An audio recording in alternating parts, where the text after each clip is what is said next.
आदिकवि वाल्मीकि के मुख से अनायास निकला हुआ ये पहला श्लोक से उन्हें रामायण महाकाव्य लिखने की प्रेरणा मिली। एक दिन दोपहर के समय महर्षि वाल्मीकि तमसा नदी के किनारे प्रकृति की सुंदरता का आनंद ले रहे थे। बसंत उतर रहा था, पेड़ों की छाया सुखद लगने थी, वन पर्वत सब हरे भरे थे। तमसा मंद गति से बह रही थी, नदी का जल निर्मल था, उसमें तैरती हुई मछलियां चमक रही थी और नदी ताल भी साफ दिखाई दे रहा था। हरे भरे वन में भांति भांति के पक्षी कलरव कर रहे थे। नदी के किनारे लंबी चोंच वाले चटकीले रंग के पक्षी एक पांख में ध्यान लगाए बैठे थे।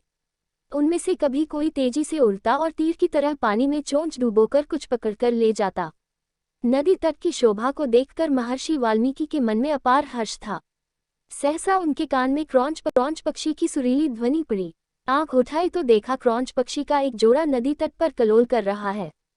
क्रॉंच कभी चोंच से एक दूसरे की पीठ सहलाते, कभी थोड़ा सा उड़कर वे इधर उधर बैठ जाते और फिर पास आकर खेलने लगते।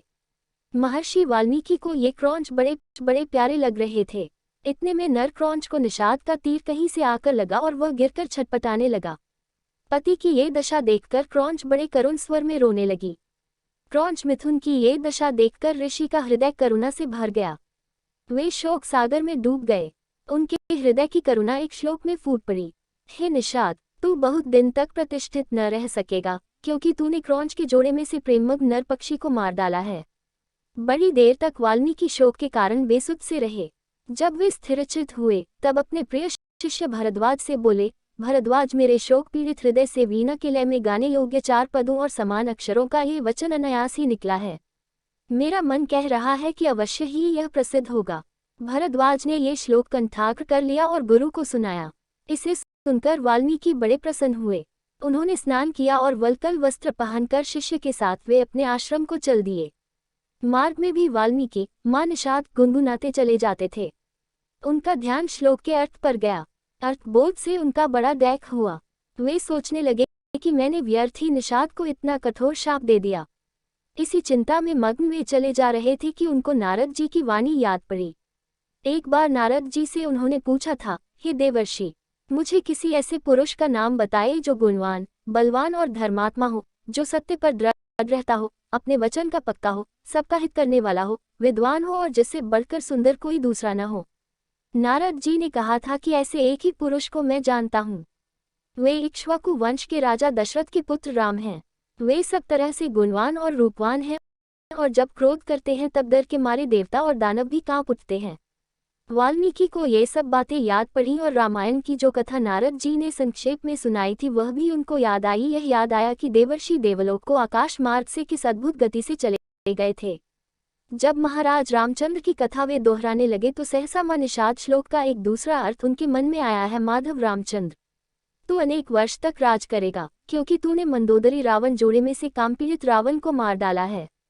यह अर्थ मन में आते ही उनकी चिंता मिट गई, परंतु मां निषाद श्लोक उनके मन से नहीं निकला। वे उसे प्रायः गुनगुनाते रहे। एक दिन वाल्मीकि जब ध्यान में बैठे हुए मां निषाद गुनगुना रहे थे, सृष्टि के रचयिता ब्रह्माजी ने उनको दर्शन दिए।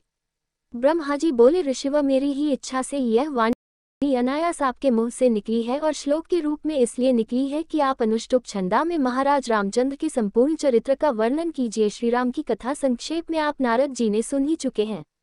मेरे आशीर्वाद से राम, लक्ष्मण, सीता और राक्षसों का गुप्त अथवा प्रत्यक्ष सब वृतांत आपकी आंखों के सामने आ जाएगा। जो आगे होगा वह भी दिखाई पड़ेगा। अतः जो आप लिखेंगे वही यथार्थ और सत्य होगा। इस प्रकार आपकी लिखी हुई रामायण इस लोक में अमर हो जाएगी। इतना कहकर ब्रह्माजी अंतर्धान हो गए। वाल्मीकि श्लोकों में श्रीराम के चरित्र का वर्णन करने लगे। सब श्लोक मधुर और सुंदर थे। उनका अर्थ समझने में भी कोई कठिनाई नहीं होती थी। उनके सामने राम, लक्ष्मण, सीता, दशरथ और दशरथ की रानियों का हंसना बोलना, चलना फिरना प्रत्यक्ष हो गया और वे बिना रुके रामायण की कथा लिखते रहे। 24,000 श्लोकों में उन्होंने पूरी रामायण लिख डाली।